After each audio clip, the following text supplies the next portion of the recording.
Let's talk about War and Peace. Brand new game from One Small Step. Mark M. If I try to pronounce his name right now, I'll have Mark mad at me forever. So we won't do that. But it is probably my favorite picture of Napoleon other than crossing the Alps. And hi, Maggie. As always, we've got help here.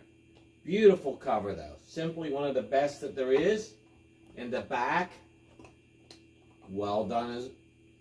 But let me tell you what this is. This is a weighty game. And why would I say it's a weighty game? Because we're going to put it on the scale and it comes in at 2.5 pounds. That is a weighty game. Now, as always, we will talk some about books. And of course, we'll probably get Maggie back on our lap. The first is John Kuhn's Napoleonic Warfare, the Operational Art of the Great Campaigns. Very good little book. Good kind of a primary reader, but with more detail, more in the terms of operational art and the big picture, as well as getting down to some good nuances. I highly recommend this book. Then there is David Chandler's book, which I looked at for years and said, I'll never read that because I have no interest in Napoleon. It's probably the single best volume on the Napoleonic period. It is an essential book to have. There may be some odd bits in it here and there. There are folks who dispute some of Chandler's assertions, but in all, it's a good read. Highly recommend it. Then for, of course, folks who love data, there's the Greenhill Napoleonic Wars data book. Again, there's some arguments as to the validity of all the data and all, but in general, it's a pretty good comprehensive volume. Again, recommend it. Can find it for a good price on Amazon used. Look for it. It's worth your time. We'll be seeing you out at the game table shortly. As always, thank you.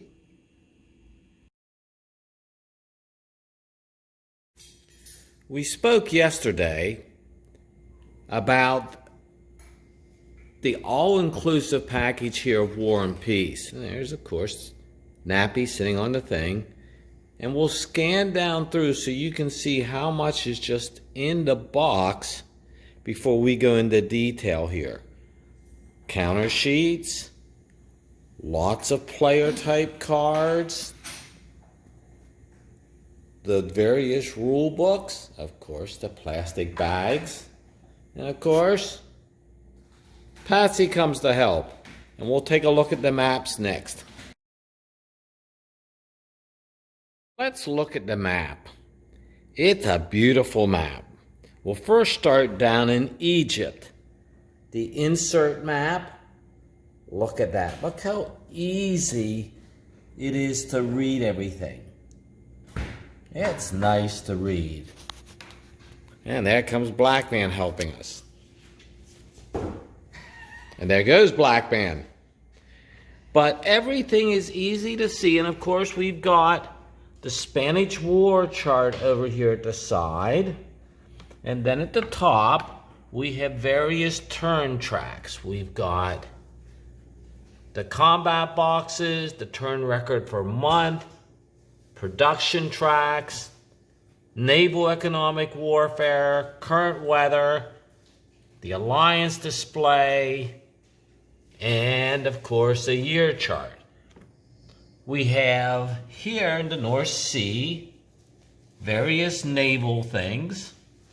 You can see all the ports along England and France and going down the French coast and going down to Spain. And of course, when we get ready to get down near Gibraltar. So the sense is that this is just a beautiful map. And I have the original game. And this is just So much nicer. Really so much nicer. And I like this global naval movement here because this would be like one of Miss Katie's favorite movies, which is... What naval movie do you like? I don't know. Master and Commander. Master and Commander. And she'll tell you again, it's... Master and Commander, Russell Crowe. Truly a great movie, but that would fit right here within that. So this is just a complete piece of eye candy done by OSS. Now, let's take a look at leaders displays. We have the French Alliance leaders display and the French Allies leaders display. And we'll go down through these, and you look, of course, the big guy himself, Nappy. And we'll slowly go down through these, and you've got Nappy's brother. And Ney, they only rate Ney as a 1. I'm not certain if I fully agree with that, but I'm also not certain that I disagree with that. And Marat is only a 1 as well. You come over here and you see Charles. Charles is really probably a 2.5, but you can't rate him as a 2.5 in the game. And Mac, oh, Mac is a 1. If there's anybody who deserves a negative, it would be Mac, but that's a different story.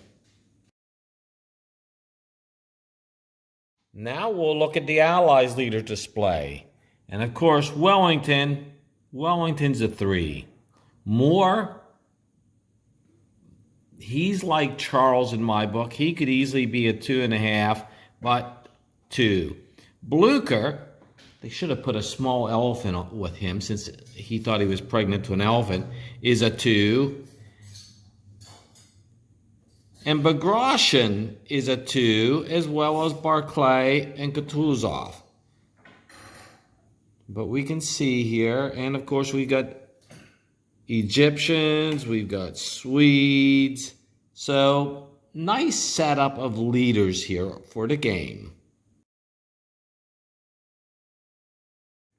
Here we've got the force pool display, and we'll come down and look close at one. We'll look at France. There's France, the force pool, prisoners, Napoleon in exile, the production centers, and on each card, how it's affected for a scenario year. Nicely set up. Italian minor states, Naples, Dalmatia, Switzerland, and of course, we can go over and we can look at the German minor states, Bavaria, Rhine Confederation. Well thought out here. Another series of charts.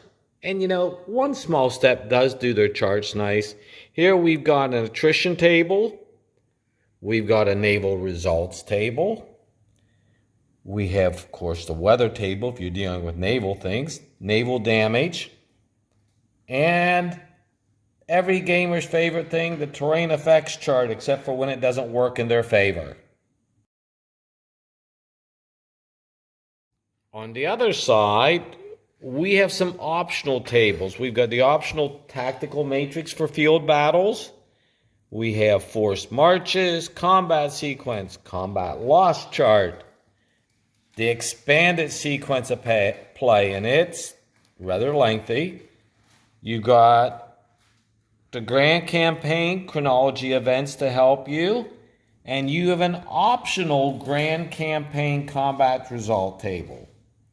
And if you want to even get deeper, for large field battles, there's an optional tactical matrix. The first time I think I truly came up with a matrix was dealing with the 341 Infantry Commander at the NTC, the National Training Center, and this guy was clueless, but I found they were useful. But that's different than this matrix. Counters.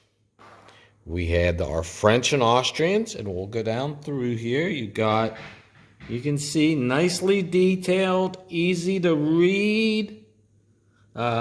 And it's funny that the one here I'm looking at right now almost looks like the 3rd Infantry Division, but it's not.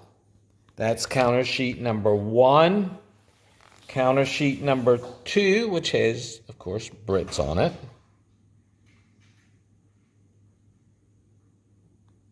Again, everything's easy to read. And it has none other than himself, Lord Nelson. Let's see. Lord Nelson looks pretty good on there. No patch on the eye from what I can see. Now we come over. We get the Spanish and others. We've got our Egyptians down there. That's 3, and of course 4. Everybody's favorite one, markers. Lots of markers for the game. But again, we're going to go back and look at the map again. It's just a really lovely map, folks. It alone makes this a game you want to consider. And if you've got any interest in the Napoleonic period, this is really nice. We should also mention that we helped proof the rules and went through a lot of it for the folks at One Small Step. So, of course, our copy is free. Well, when you review a lot of pages, I don't know if it's really free or not, but we thank them for sending us the game because it is a lovely game, and we're glad that Mark went ahead and did all this great work for it.